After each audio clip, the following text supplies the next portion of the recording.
Hello, welcome to the Sound of Science, the place where we deconstruct unscientific bogus and silly scams. Let's go get them. YouTube is paved with videos of Christian apologists saying silly things. As atheists, we can have fun with that and at the same time do the good work of spreading the word of critical thinking, which is what we're going to do today, because today I found a YouTube channel of a Christian guy who really ticks all the boxes of ridiculousness. So let's have a look and enjoy the stupidity. Okay, today we're going to talk about the one question that all atheists fear, or at the very least, they really hate to try and answer this question. The one question that all atheists fear. No, that of course does not exist. There is not a single question that atheists fear. Why would they? Atheism doesn't make any claims that can be refuted. Atheism is not a worldview that can be shattered. Atheism doesn't have a holy book that can be demonstrated to be nonsense. All atheism is the position of not believing the claim that a God exists. There is nothing to debunk about that. And if you do say that there is a question that atheists fear, then you most likely don't understand what atheism is. But let's wait and see. You know, I've been debating, going back and forth with atheists for just over a year now. Wait, you're a Christian, a grown man in his 40s, I suppose. You've only been debating atheists for 1 year now? What does that mean? Does it mean that for the first 40 years of your life, you've never heard anyone refuting your beliefs? Oh dear, that's not very promising. And sometimes I feel like catnip, and I feel like they think they're the cat.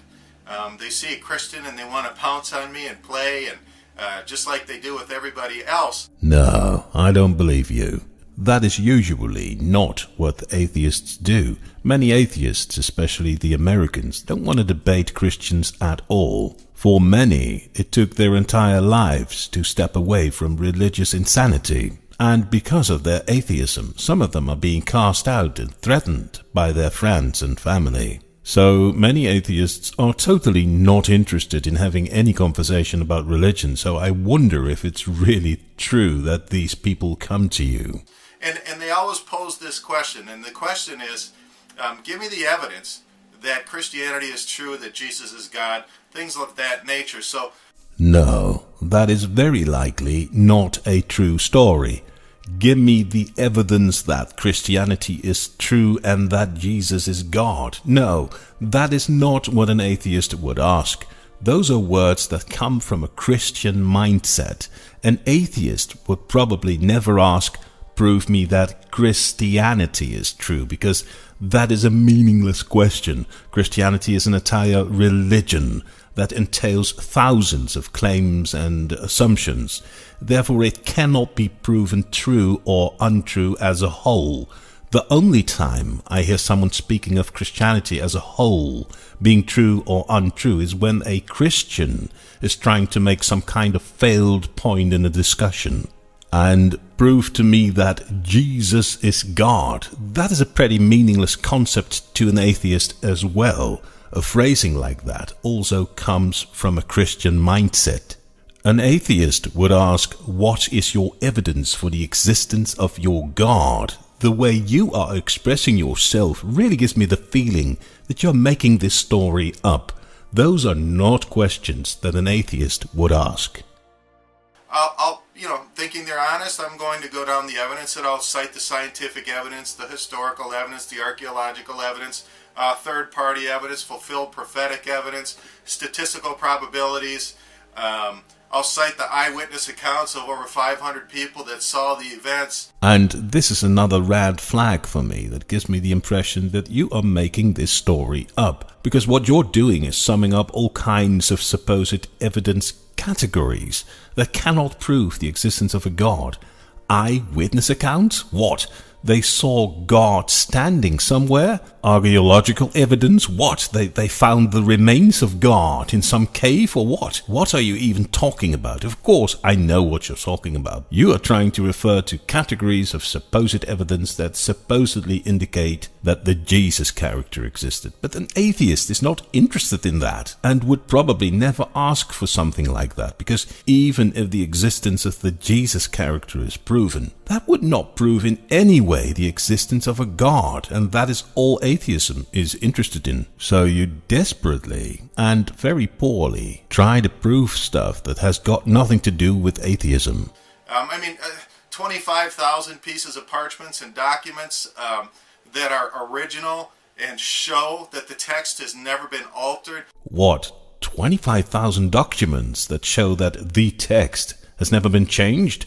A remark like that doesn't prove anything regarding the existence of a God, and therefore is totally irrelevant in any debate with an atheist. And if 25,000 documents show that some text is never changed, wow, it only proves that the fan club of this text is not open to any debate or any evidence that will prove it wrong.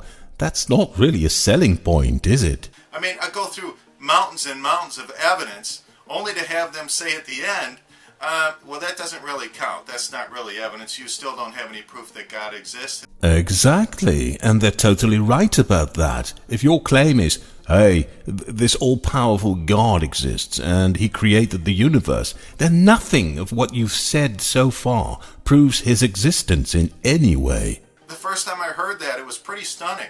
I was actually stunned into silence. I didn't know what to say to that, because whenever you're speaking with somebody, you show them evidence, naturally you think that they're actually going to look at the evidence and find out for sure for themselves.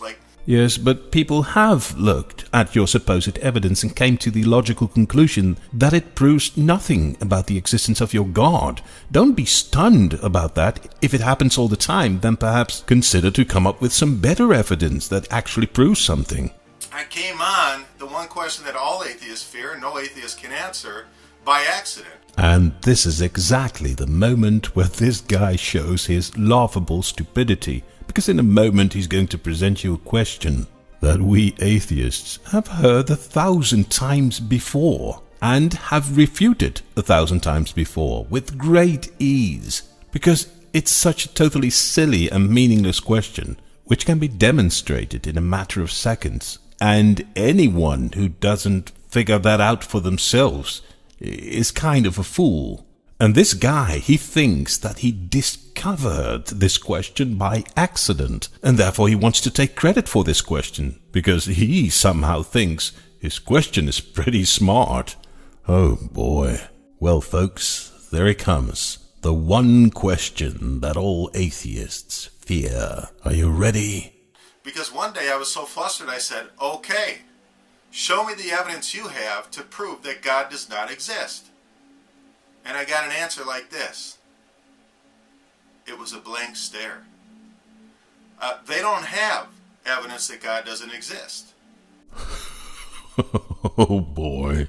Even after many, many atheists have told this guy that his evidence for the existence of his God does not have the required quality to prove anything at all, he thinks this will do the trick. Oh, sweet mother of Gandalf, show me the evidence that you have that God does not exist. Let's just deconstruct this step by step. First of all, why would you ask this to an atheist?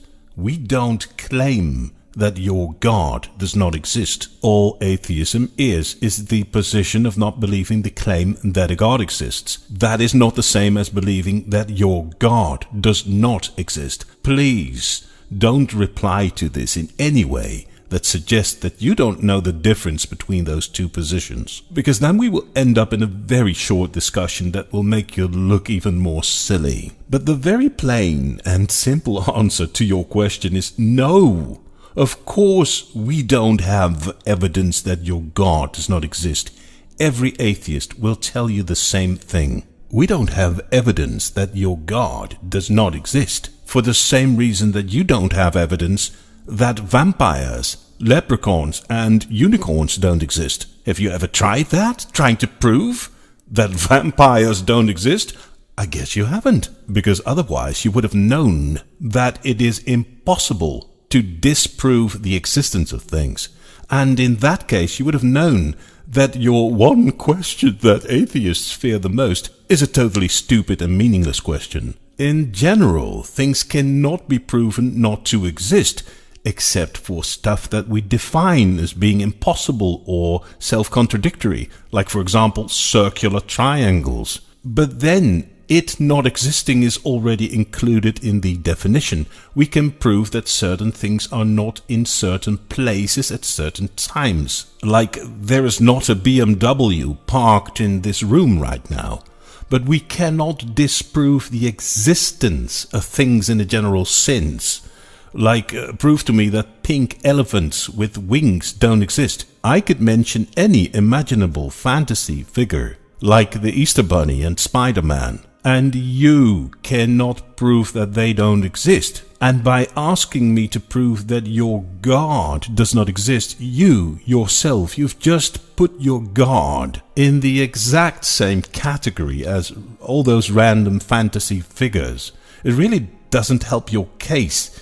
It's a completely useless question. I really don't understand why you do this. This silly argument has been demolished 1,000,000 times. And the very thing they accuse Christians of having, which is blind faith, turns out is exactly what atheists have.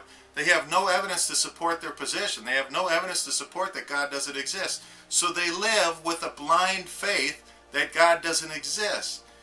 I mean, I thought that was interesting. No, that's not interesting. It's just you not understanding what atheism is, and you not being able to fathom the most basic principles of reasoning, and then displaying that to an audience of 500,000 people. But hey, that is the kind of stuff that happens if you rely on an ancient magic book that claims to be the ultimate truth. That's it for today. Thanks for watching, and look at that subscriber counter. We have reached the 10,000 subscribers mark. Thank you so much for your support and contributions to the channel. For all of you who haven't subscribed yet, just hit that subscribe button so you can make sure to enjoy all kinds of Christian fails, flat earth fails, paranormal fails, and now and then my sweet and soothing voice to explain why all of these folks are complete fools. You don't want to miss that. Thanks.